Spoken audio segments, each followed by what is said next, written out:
everybody, it's Margie Meach, and welcome back to the Learning to Go podcast.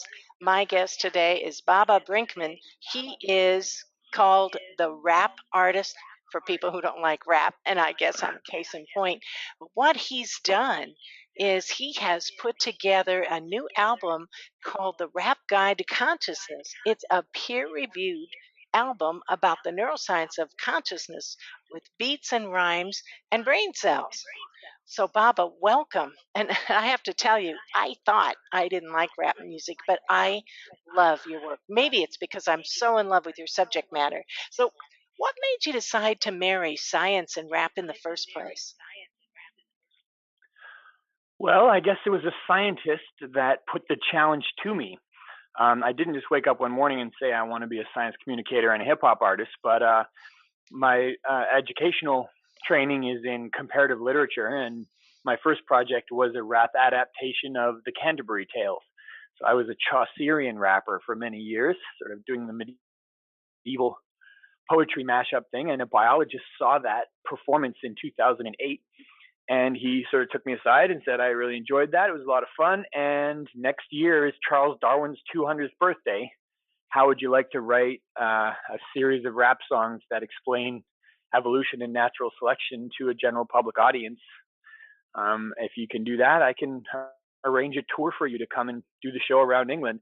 And he was the one that coined this concept of peer-reviewed rap music, because he kind of put the challenge to me to synthesize the concepts into rap songs, but he also had a condition, which was that he was only going to sponsor the tour and fund the whole project if I would give him advance access to the lyrics so he could give me fact-checking scientific feedback. And then, when I first got on stage at the first performance that he had organized, he said, presenting the first ever rap music that's peer-reviewed. And I thought that was pretty clever. And I also saw the potential for it to sort of franchise into a whole series of rap albums about various science subjects. So evolution was first, done half a dozen since then, and the latest one is about the neuroscience of consciousness. Yeah, and of course, we're going to tell everybody at the end how you can get all of these peer-reviewed raps about science, and Canterbury Tales, if you're interested. Yeah. So why the brain, Baba? What interested you most about that? Well, it's hard to trust our instincts to find the brain fascinating, because who's telling us that the brain is fascinating anyway? The brain.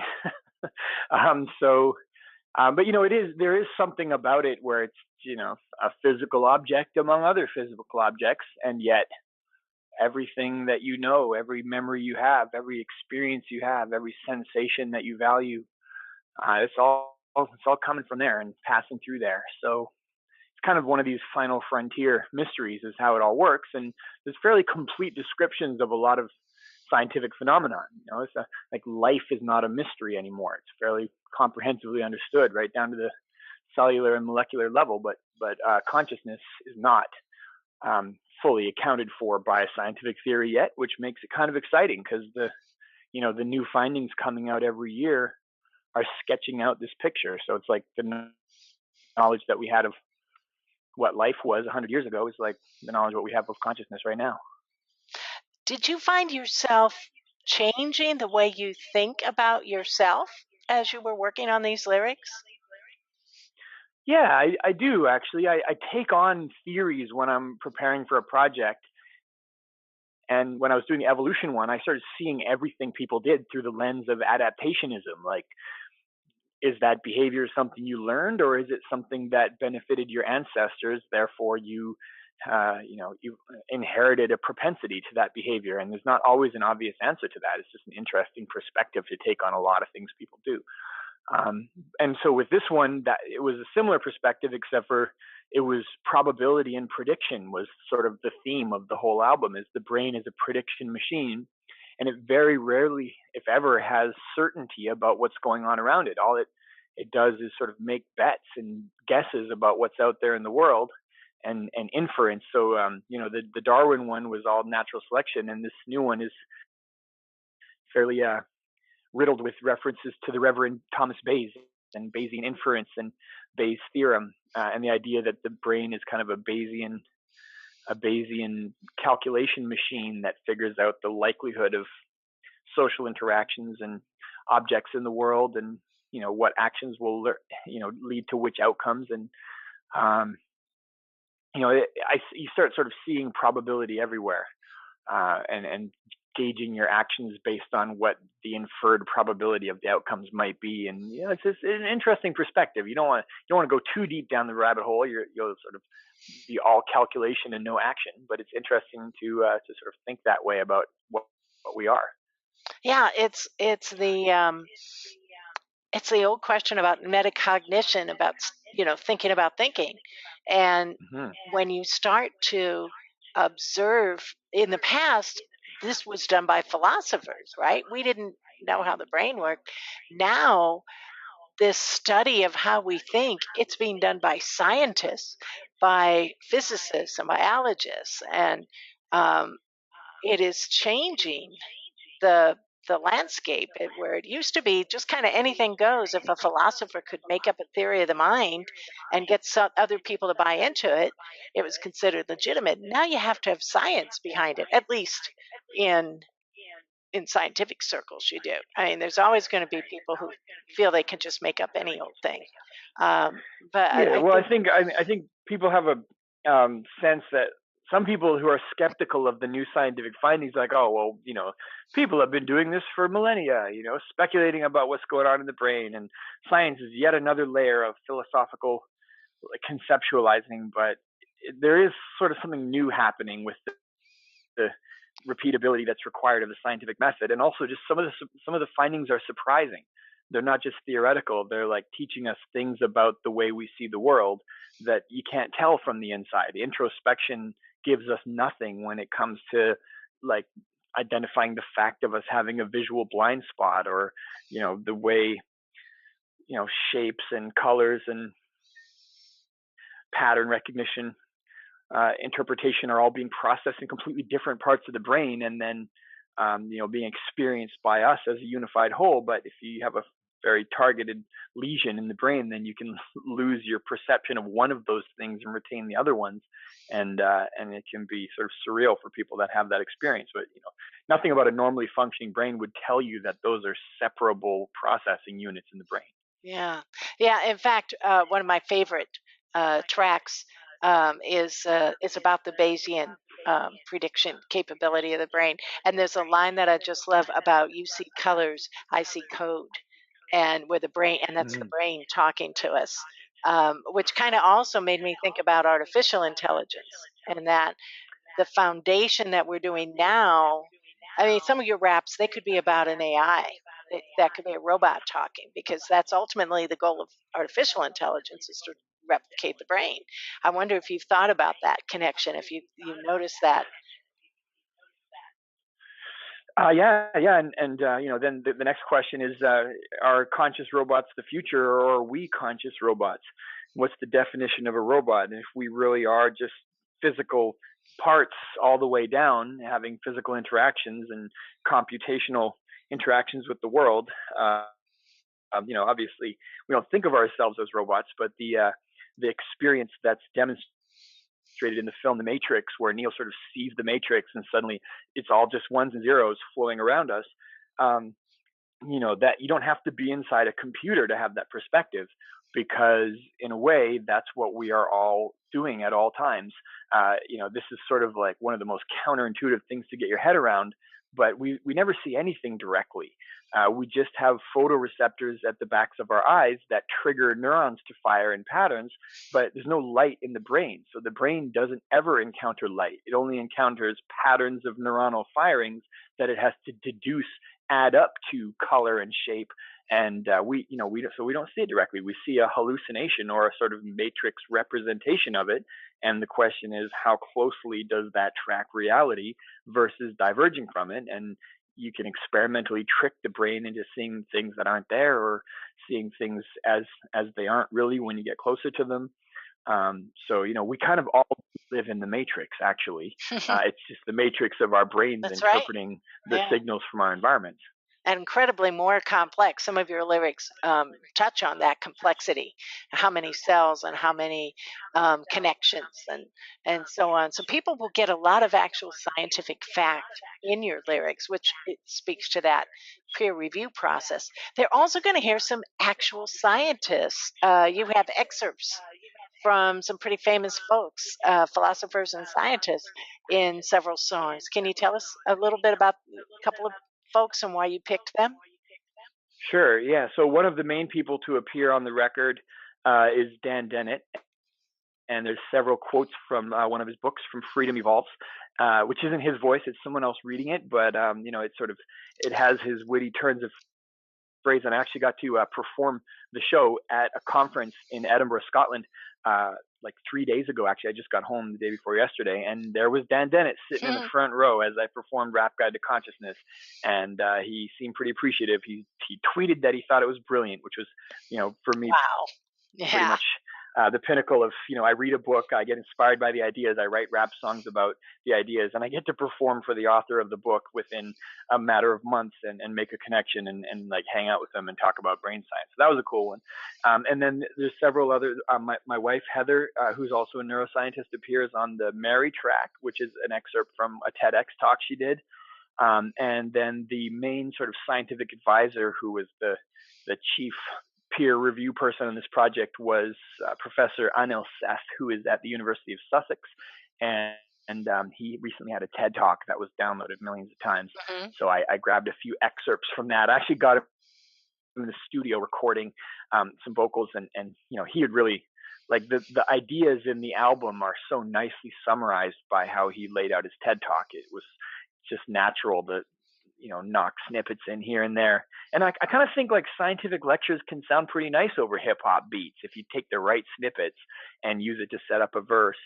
It was kind of an experiment in how cool does a scientist sound with the right music in the background. Oh, well, being a geek myself, I think scientists are already cool. So you didn't need to do anything to convince me. But can see where this might really make it a little more accessible to maybe some high school kids or some, Well, maybe somebody. there's we could discover a physiological effect where the beat makes you nod your head, and then as you nod your head, you're being delivered some information, and the rhythmic motion of nodding your head makes your brain more receptive to, like, grasping the information presented, rather than if you're just sitting in a cold lecture hall still trying to listen to it. Or there actually is a lot of good research on the power of music to help you learn. So you're onto something there. So we're actually going to play a little bit because I think some of my listeners may not have actually heard your work before. I want to make sure they get a taste of it before we're done on this podcast. So at the end, we're going to play a little bit of Real Recognize Real. So can you tell us what that song's about? Well, real recognize real is a phrase that rappers drop quite often. It's a sort of iconic hip hop expression, and it kind of means different things when it's said. Sometimes it means like street, recognize street, or gangster recognizes gangster, but also sometimes it just means like authentic, recognizes authentic. And if you're faking, then you will only be persuasive to other people that are faking, which I think is kind of sort of a nice metaphor for the process of scientific investigation. It has a real recognize real component because there is real science versus pseudoscience. And if you want to know what pseudoscience, you should take a look at which scientists do and don't respect it or take it seriously. There is a certain degree to which, like, there's trusted sources that publish in real journals and read Nature and Science, and they're not likely to take some of the more sort of metaphysical views of what consciousness is very seriously. So that's the peer review side of real recognize real. And then also, how do we as individuals recognize what's real? And how do we tell if something's conscious? So we use this Turing test. Like, a computer is only really conscious if it can carry out a fully open-ended conversation with a person.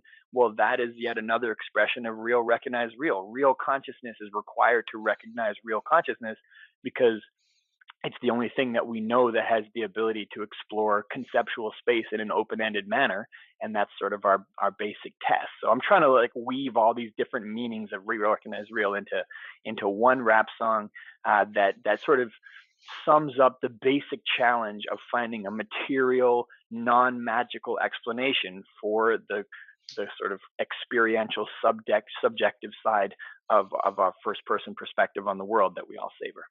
Okay, and you guys have got to hear it to for that part to probably make sense. But I get it because I just finished listening to it for the first time.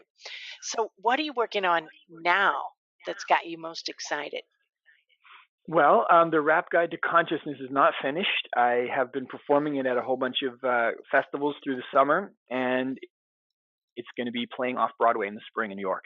Wow. So I get to write new parts to it and expand it, and I think it's going to premiere at the beginning of March. I will not make the official announcement, but I'm sure enough to say it's going to happen. Just can't put a date or venue quite on it yet. And then once that is up and running, that's going to be a couple of months, performing several times a week. So if you have listeners in New York, please try and come see it.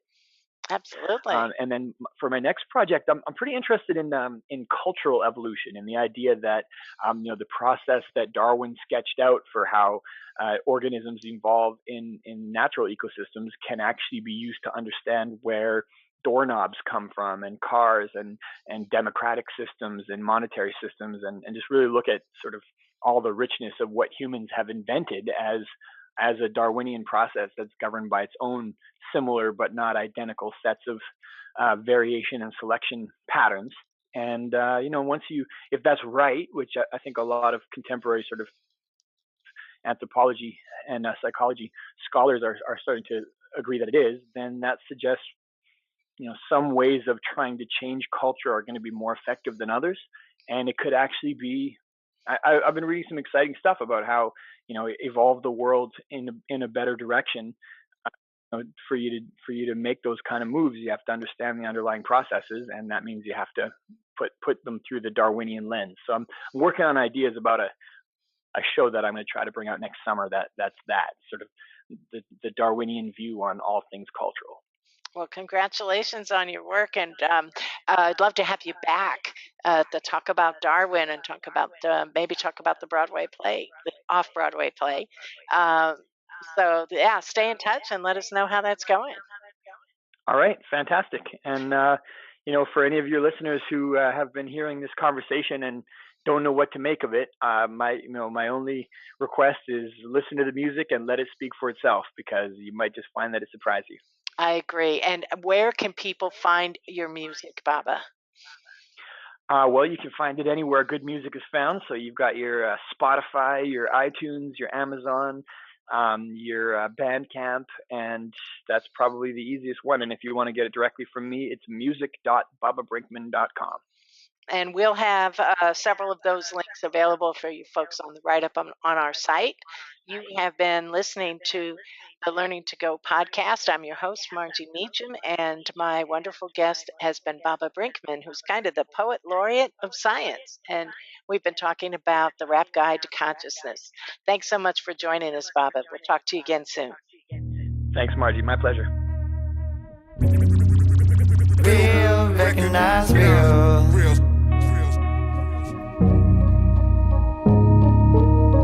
Oh, are we dreaming, baby?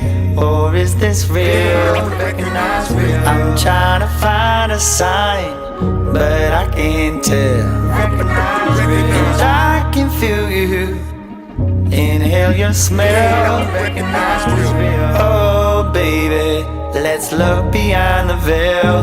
Recognize real. Coming at you from a brain in the vat, a brain trapped in the skull of someone saying a rap you couldn't see from my perspective if your brain was attached to my optic nerve. Cause if your brain was intact, it wouldn't work. You just end up bringing your mind along. So a better way to connect is via this dialogue. I have a thought, I find a beat to recite it on, and if it lands, you have a similar kind of thought, igniting a spark in dark places. The fact that we can even share thoughts is amazing. What's a thought made of? If not information that's contagious. I guess I caught the plague from Black Thought, De La Soul, A Tribe Called Quest. They infected me with the memes to rhyme complex. Conscious hip-hop, what a fine concept. But I'm trying to discover how I'm conscious, how I can say a line with the line on deck. Memorize rhymes and improvise content. How can I invent practice makes perfect. Okay, but what's popping up in the brain circuits? Oh, are we dreaming, baby? Or is this real?